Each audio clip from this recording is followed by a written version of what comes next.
गोलाचे घनफळ काय दिले बघा आपल्याला. गोलाचे घनफळ किती दिले? 38,808 घन सेमी दिलेलं आहे. आणि काढायला काय सांगितले बघा रे? त्याची त्रिज्या काढायला सांगितलं. पहिल्यांदा गोलाच्या घनफळाचं सूत्र आपल्याला तोंडपाठ पाहिजे. गोलाचे घनफळ सूत्र काय रे? सांगा. गोलाचे घनफळ 4/3 पाय आर घन. मग आता बघा, हा लक्ष द्या इकडं. तर गोलाचे घनफळ किती आलं आपल्याला? 38,808 आणि इथं 4/3 गुणिले किती होणार हे? 22/7 गुणिले आर चा घन. ठीक आहे. आता बघा, हे 7×21 7×21 इकडे गुणिले होईल आणि हे गुणिले तिकडे काय होणार? भागिले होणार. म्हणजेच आर घन बरोबर काय येणार रे? आर घन बरोबर काय येईल? 38,808 गुणिले वाटल्यास 3×7 भागिले किती येणार सांगा? 4×22. आता बघा, 22 न भाग द्या, नाहीतर पहिल्यांदा 2 न द्या, कसाही द्या. 22×1=22 22×1=22. 38 मधनं 22 गेले, किती राहिले? 38 मधून 22 गेले, किती? 16 राहिले. आता 168 सांगा. भाग सांगा मला कितीचा बसला? भाग व्यवस्थित सांगा कितीचा बसला? 22×7 किती? 22×7 154. म्हणजे इथे 154 साठी कितीचा? 7चा भाग बसला. त्यानंतर 168 मधून 154 गेले, राहिले किती सांगा? 4 1 आणि 0 म्हणजे 14. उतरून घेतले 0. 140 झालं. आता कितीचा भाग बसेल? 22×32 22×32 132. राहिले किती? 8. परत उतरून घेतले किती? 8 आणि 22×4=88. त्यानंतर बघा, 4 न पण भाग जाईल. पहिल्यांदा आपण इथं लिहूया. 1764 गुणिले 3 गुणिले 7 भागिले 4. आता 4 न भाग द्या. 4×4=16 4×4=16 4×1=4. म्हणजे आपल्याला किती मिळालं बघा? 441 गुणिले 3 गुणिले 7. ओके. तर बघा, इथं आपल्याला काय कंडिशन मिळेल बघा. याच्यामध्ये सुद्धा एक ट्रिक आहे. तर इथं 441 कुणाचा वर्ग आहे सांगा रे? 21चा. बरोबर आहे. हे तुम्हाला जर डोक्यात असेल तर हे इझिली पटाक्कन सुटून जाईल. तर लक्षात ठेवायचं, हा मी इथं बाजूला लिहितो बघा. 441 गुणिले 3 गुणिले 7. लक्षात ठेवा, आपल्याला इथं आर घन आहे ना. बघा, आर घनची किंमत आली आहे ही. तर हा कुणाचा वर्ग आहे? 21चा. इथंच काम संपलंय. 21चा वर्ग आणि हे 7×21 म्हणजे इकडे काय मिळालं? 21चा घन. आर घन बरोबर किती झालं? 21. म्हणजे आर बरोबर किती येणार? 21. काही गुणाकार करायची गरज नाही, काय नाही, काय नाही. इझिली सुटतंय.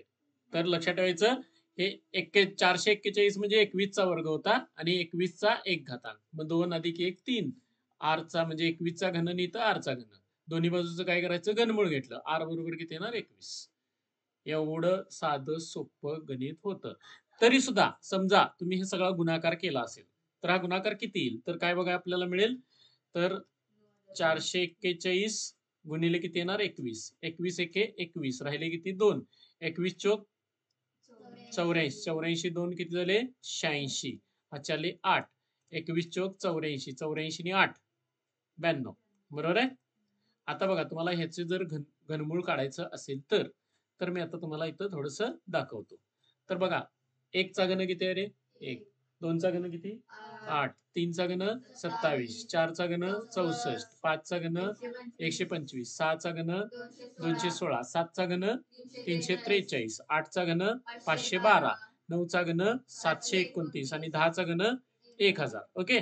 आता इथं एक महत्वाचा मुद्दा आहे बघा. घनाच्या एकक स्थानी असलेला अंक. आता घनाच्या एकक स्थानी जर समजा 1 असेल, बघा इथं घनाच्या एकक स्थानी 1 असेल, तर घनमुळाच्या एकक स्थानी सुद्धा काय असतो? एकच अंक असतो. त्यानंतर बघा, घनाच्या एकक स्थानी जर 8 अंक असेल, घनाच्या एकक स्थानी आता मी 2चा विचार करतो. इथं आहे बघा 2, आहे का? 2 असेल तर घनमुळाच्या एकक स्थानी कोणता अंक असतो? 8 असतो. बघा, हे एक इथं महत्वाचं आहे. त्यानंतर घनाच्या एकक स्थानी किती असेल 3. कुठं आहे बघा 3 इथं आहे. तर 3 असेल तर एकक स्थानी घनमुळाच्या एकक स्थानी कोणता अंक असतो 7. बघा 4 असेल तर किती असतं 4. 5 असेल तर 5. 6 असेल तर 6. इथं तुम्हाला दिसतात बघा ते. 6 असेल तर किती येते 6. 5 असेल तर किती आहे 5. 4 असेल तर किती आहे 4. त्यानंतर बघा 7 असेल तर किती येते 3. 7 असेल तर किती येते 3. आहे का? त्याच्यानंतर बघा 8 असेल तर किती येते 2. 8 असेल तर कुठं आहे बघा 8 असेल तर किती येणार 2. त्याच्यानंतर 9 असेल तर किती येणार 9च. मग याच्यावरून तुम्हाला एक गोष्ट लक्षात येईल बघा. 1 असेल तर किती मिळणार रे? 1च. त्यानंतर बघा 4 असेल तर 4, 5 असेल तर 5, 6 असेल तर 6 आणि 9 असेल तर 9. आता हे मधलंच तेवढं तुम्हाला डोक्यात ठेवायचं आहे. बघा जर घनाच्या एकक स्थानी 1, 4, 5 आणि 6 आणि 9 असेल तर घनमुळाच्या एकक स्थानी सुद्धा कोणते अंक असतात? हेच अंक येतात. आता बघा जर घनाच्या एकक स्थानी 2 असेल तर मात्र किती येते 8. 2 असेल तर किती येणार 8. 3 असेल तर किती येणार 7. त्यानंतर बघा 7 असेल तर किती येणार 3 आणि 8 असेल तर किती येणार 2. परंतु हे लक्षात ठेवा तुम्ही म्हणाल की हे 2 इथं 8 झालं. परंतु लक्षात ठेवायचं हे कुणाच्या एकक स्थानी आहे? घनमुळाच्या एकक स्थानी. आणि हे कुणाचं आहे? घनाच्या एकक स्थानी. इथं आता हे कुणाचं आहे? घनाच्या एकक स्थानी. हे कुणाचं आलं? घनमुळाच्या एकक स्थानी. हा फरक आहे. फक्त उलट सुलट झालंय हे मात्र मान्य आहे. आणि हे 1, 4, 5, 6, 9 असेल तर काय विचार करायची गरज नाही. आता आपली संख्या कोणती आहे सांगा रे? आता आपल्याला कोणाचं घनमूळ काढायचं होतं? तर 9261 च. ठीक आहे. इथं सरळ मी लिहितो 9261. ह्याच्या एकक स्थानी काय रे? 1. घनमूळ काढायचं असेल तर 1 असेल तरी काय येते रे? 1च येते. म्हणजे इथे 1 लिहायचं. आता लक्षात ठेवायचं इकडनं 3 घरं सोडून द्यायची. 3 घरं सोडून द्यायची इथं 9 राहिलं शिल्लक. बरोबर आहे का? तर आता 9 मधून कमीत कमी जाणारा घन संख्या 9 मधून कमीत कमी जाणारी घन संख्या कोणती 8. आणि ती कुणाचा घन आहे 2चा. म्हणून ह्याच्या पुढे काय लिहायचं 2. 21चा हा घन आहे. संपलं का? कुणाचा घन आहे 21चा घन. असं कुठलं पण घन संख्या असू दे. आता उदाहरणार्थ बघा तुम्ही जर 3 घेतलं है ना 3. आता 3 एकक स्थानी जर 3 असेल तर लक्षात ठेवायचं 3 असेल तर काय येते रे 7 येते. म्हटल्यानंतर बघा 343 साधी गोष्ट 3 असेल तर उत्तर काय ना 7. आता इकडनं 3 घरं सोडली तर शिल्लक काय राहणार 0 ना.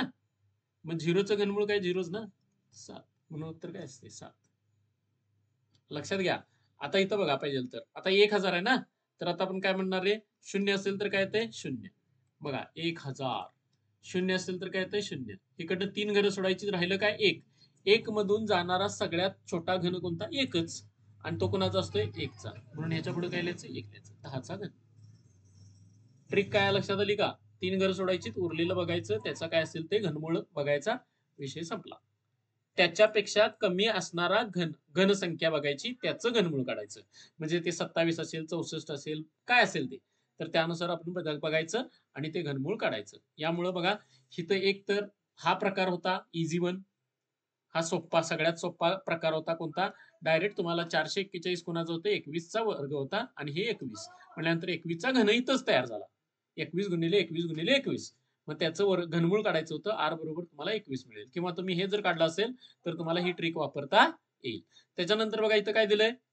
हा 8 सेमी व्यासाच्या शिशाचा गोलापासून 2 सेमी व्यासाच्या किती शिशाचे गोळ्या तयार करता येतील किंवा बनवता येतील. आता लक्षात ठेवायचं पहिला जो गोल आहे म्हणजे तुम्हाला थोडक्यात हा एक गोल दिलाय आणि ह्याच्यापासून अशा छोट्या छोट्या गोळ्या करायला सांगितल्यात. काय करायला सांगितल्यात? आणि अशा किती गोळ्या तयार होतील तुम्हाला विचारलंय. आता बघा मोठ्या घनाचा व्यास किती दिलाय तुम्हाला 8 सेमी. आणि छोट्या घनाचे मोठ्या गोलाचा व्यास किती दिलाय 8 सेमी. आणि छोट्या गोलाचा व्यास किती आहे रे तुम्हाला दिलाय 2 सेमी. व्यास दिलाय ह्याच्यावरून पहिल्यांदा काय करायला पाहिजे त्रिज्या. ह्याची त्रिज्या किती येणार 4 आणि ह्याची त्रिज्या किती येणार 1. आता मला सांगा ह्या गोलाचं घनफळ ह्याचं घनफळ काढायला पाहिजे. पूर्ण वस्तुमान किती आहे ते बघायचं घनफळ काढायचं. घनफळ बरोबर काय येणार 4/3 काय येणार पाय आर घन. मग आता बघा ह्याच्यामध्ये आर ची किंमत किती ठेवणार तुम्ही 4. म्हटल्यानंतर काय ना 4/3 पाय त्यानंतर गुणिले 4चा घन किती येणार 4चा घन. मी कुठलंही इथं डायरेक्ट कॅल्क्युलेशन करतच बसणार नाही. आता बघा ही गोळी आहे ना, हा काय झाला तुमचा गोल, आणि ही काय आहे रे गोळी, एक गोळी. ठीक आहे. आता एका गोळीचं घनफळ काढायला पाहिजे आपल्याला, घनफळ. एका गोळीचं घनफळ काढण्यासाठी सुद्धा सूत्र कोणतं, 4/3 पाय आर घन, म्हणजे 4/3. त्याच्यानंतर काय येणार, पाय, पाय आहे तसं राहील, गुणिले आरचा घन म्हणजे कितीचा येणार, 1चा घन. किती येणार, 1चा घन. बघा कोणतंही कॅल्क्युलेशन केलं नाही. हे घनफळ कोणाचं रे, गोलाचे, गोलाचे घनफळ. हे कोणाचं घनफळ, गोळीचं. आता बघा एका गोळीसाठी एवढं घनफळ लागतं. एकूण घनफळ तुमच्याकडे किती आहे, एवढा आहे. तर एकूण गोळ्या किती होतील, तर गोळ्यांची संख्या बरोबर काय येणार, गोळ्यांची संख्या बरोबर गोलाचे घनफळ, गोलाचे घनफळ भागिले, भागिले कुणाचं घनफळ, गोळीचं घनफळ, गोळीचे घनफळ. झालं काम. आता बघा गोलाचे घनफळ किती आहे, मी वाटल्यास थोडस हे काढून टाकतो, ते मी इथं लिहितो. ठीक आहे. 4/3 पाय 1चा घन. गोलाचे घनफळ किती आलंय, 4/3 पाय 4चा घन. 4चा घन वाटल्यास लिहूया 64, भागिले गोळीचं घनफळ किती आहे, 4/3 पाय 1चा घन 1च. ह्याला हे सगळं गेलं 64 भागिले 1, 64 गोळ्या तयार होतील. काय कॅल्क्युलेशन होतं सांगा. फक्त मेंदू जरासा व्यवस्थित वापरायचा होता, दुसरं काही करायचं नव्हतं. त्यानंतर बघा हे गणित काय, एका गोलाची त्रिज्या किती आहे, 7 सेमी, आणि त्याचं पृष्ठफळ काढायला सांगितलंय. आता पृष्ठफळ लक्षात ठेवायचं, गोलाला फक्त कोणतं पृष्ठफळ असतं, वक्रच पृष्ठफळ असतं, दुसरं कसलंही पृष्ठफळ नसतं. हा, ज्यावेळी तुम्ही कट करता त्यावेळी मात्र त्याच्यामध्ये आपल्याला काय बघायला मिळतं, इथे एक आपल्याला पृष्ठफळ बघायला मिळतं, म्हणजे वर्तुळ बघायला मिळतं, आणि त्या वर्तुळाचं आपल्याला काय मिळतं, क्षेत्रफळ काढता येतं. आता बघा इथं गोलाचं पृष्ठफळ, गोलाचे पृष्ठफळ, पृष्ठफळ बरोबर सूत्र काय सांगा, 4 पाय आर वर्ग. मग आता काय येणार, 4 गुणिले 22/7 गुणिले काय येणार, 7 गुणिले 7, 7चा 7 गेलं, आता राहणार काय शिल्लक, 4 गुणिले 22 गुणिले 7.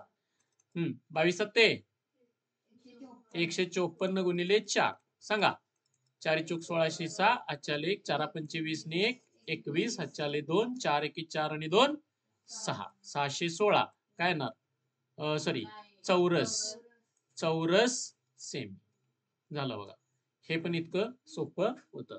आता इथं आलं, ह्या गणितात काय आहे, ह्या गणितात काय दिलं बघा रे, 288 मीटर लांब आणि 2 मीटर व्यासाची तांब्याची तार घेतली. म्हणजे थोडक्यात बघा, तांब्याची तार अशी लांब लचक आहे, आणि ती कशी आहे बघा रे, थोडस एकच मिनिट, अशी तांब्याची तार आहे, आणि त्या तांब्याच्या तारेचं मी वाटल्यास थोडीशी मोठी काढतो, म्हणजे आपल्याला लक्षात येईल. तांब्याची तार अशी आहे, मोठीच्या मोठी. ठीक आहे. आणि तिचा बघा त्याच्यामध्ये त्याची लांबी किती म्हणून सांगितलं रे, त्या तारेची लांबी किती आहे, तर 288 मीटर. किती आहे, 288 मीटर. आणि त्याचा व्यास किती आहे, 2 मिलीमीटर. किती आहे, मिलीमीटर. आता एक महत्वाचा मुद्दा आहे की इथं 2 मिलीमीटर आहे, त्याचं पहिल्यांदा तुम्हाला काय करायला पाहिजे, मीटर मध्ये करायला पाहिजे. आणि त्याच्यानंतर बघा तुम्हाला ही तार वितळायची आहे, ही तार आहे ना, ही तार वितळायची, आणि ह्या वितळल्यानंतर एक गोल तयार करायचा. आता बघा मला सांगा, तार वितळण्यापूर्वी जो काय आपल्याला ही तार दिसते, ह्या तारेचं जे घनफळ असणार आहे तेवढंच घनफळ कुणाचं होणार आहे, गोलाचं पण, फक्त गोल आकार वेगळा येणार आहे. उदाहरणार्थ बघा, तुम्ही काय घेतलं, माती घेतली, चिखल घेतला, चिखलापासून काय तयार केली, एक मोठीच्या मोठी अशी दंडगोल तयार केला. दंडगोल केला म्हणजेच काय, वृत्तचित्ती तयार केली. ही जशी वृत्तचित्ती आहे, आता तीच वृत्तचित्ती मोडायची आणि काय करायचं, त्याच्यापासून गोल तयार करायचा. मला सांगा, माती तेवढीच आहे ना, म्हणजे बघा ह्याच्यापासून तुम्ही काय तयार करायला आहे, गोल तयार करायला आहे, तर ह्याची माती किती असणार आहे, तेवढीच. मग आता इथं तारेचे जे काय तांब्याची तार आहे, म्हणजे इथं तांबे आहे, आणि ह्या तांब्याची तार वापरून आपण काय करणार आहे, गोल तयार करणार आहे, त्याची त्रिज्या पाहिजे आपल्याला. मग आता बघा याच्यावरून आपल्याला काय दिसून येतंय की ह्याची त्रिज्या तर मला माहित नाही, परंतु तांब्याबद्दलचं मला सगळं दिलेलं आहे. तांब्याची काय दिलेली आहे, व्यास दिलाय 2 मिमी, म्हणजेच 1 मिमी काय झाली रे, तिची त्रिज्या झाली. 1 मिमी काय झाली, त्रिज्या. बघा 1 मिमी त्रिज्या कुणाची झाली, कुणाची, ह्या वृत्तचित्तीची म्हणजे तारेची. आता 1 मिमी त्रिज्या असेल तर ती मीटर मध्ये कशी येणार रे? 0.001 येते ना, 0.001 मीटर आहे का बरोबर? कसं काय ते? कारण लक्षात ठेवायचं 1 मीटर बरोबर किती असते? 1000 मिलीमीटर. किती असतं? 1000 मिलीमीटर. मग आपल्याकडे मिलीमीटर किती आहे? 2 मिलीमीटर. मग 2 मिलीमीटर बरोबर, सॉरी आता किती मिलीमीटर आहे? त्रिज्या आपली किती आहे? 1 मिलीमीटर. मग 1 मिलीमीटर बरोबर किती? तर 0.001 मीटर एवढा आपल्याला किंमत मिळेल. आता ही किंमत मिळाली त्याच्यानंतर तुम्हाला काय दिलंय? ह्या तारेची लांबी दिलेली आहे. आपण वृत्तचित्तीचं काय काढू शकतो? घनफळ काढू शकतो. आणि जेवढं वृत्तचित्तीचं घनफळ असणार आहे तेवढंच कुणाचं असणार आहे? गोलाचे. म्हणून बघा, गोलाचे घनफळ, पहिल्यांदा हे समजून घ्या बरोबर काय? वृत्तचित्तीचं म्हणजे कुणाचं? वृत्तचित्तीचं म्हणण्याऐवजी आपण काय म्हणूया? तारेचे घनफळ. तारेचे घनफळ. मग मी तर तारेच्या ठिकाणी कुणाला वापरूया? वृत्तचित्तीचे घनफळ. वृत्तचित्तीचे घनफळ. मग गोलाचं घनफळ काय असते? 4/3 पाय आर घन. वृत्तचित्तीचं घनफळ काय आहे? आता वृत्तचित्तीचं घनफळ काढण्याचं सूत्र काय? वृत्तचित्तीचं घनफळ काढण्याचं सूत्र काय? झाला, विषय संपला. बघा आपण किती अभ्यास करतोय. बघा, वृत्तचित्तीचं घनफळ काय? पाय आर वर्ग एच. पाय आर वर्ग एच. बघा जाऊन तिथं असेल तर तळाचं क्षेत्रफळ गुणिले उंची. तळाचं क्षेत्रफळ कोणतं येणार? वर्तुळाचा तळ. वर्तुळाची क्षेत्रफळ गुणिले काय येणार? उंची. असू दे, कशाला बघू नका ते अजिबात. बघितलं तर बघा.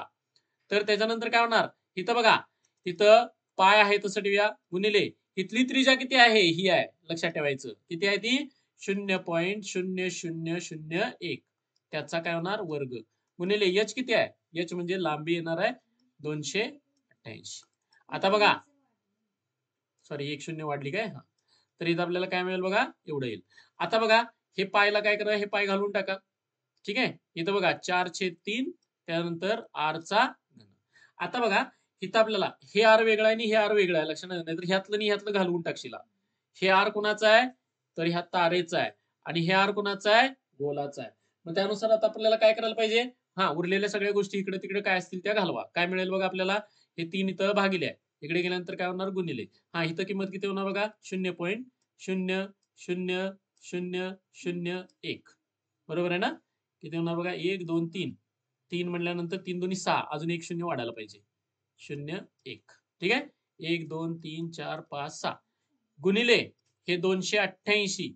मी थोडस इकडे घेतो पाहिजे तर हे बघा, 4/3 आर चा घन बरोबर काय ना? 0.0000001 गुणिले 288. आता बघा, हे 3 भागिले इकडे गेल्यानंतर काय होणार? गुणिले. आणि 4 गुणिले इकडे गेल्यानंतर भागिले. म्हटल्यास बघा, मी इथे एक हे वाढवतो आणि इथं घेऊया. काय मिळणार आपल्याला? 4/3 आर घन बरोबर 0.0000001 गुणिले 288. आता हे 3 इकडे भागिले इकडे गेल्यानंतर गुणिले होईल.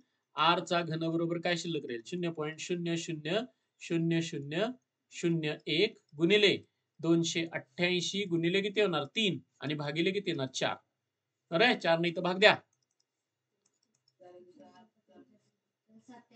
7 आणि 4 दोन्ही. ओके, त्यानंतर 0.0000001 गुणिले 72 गुणिले 3. 3 दोन्ही किती होणार? 6.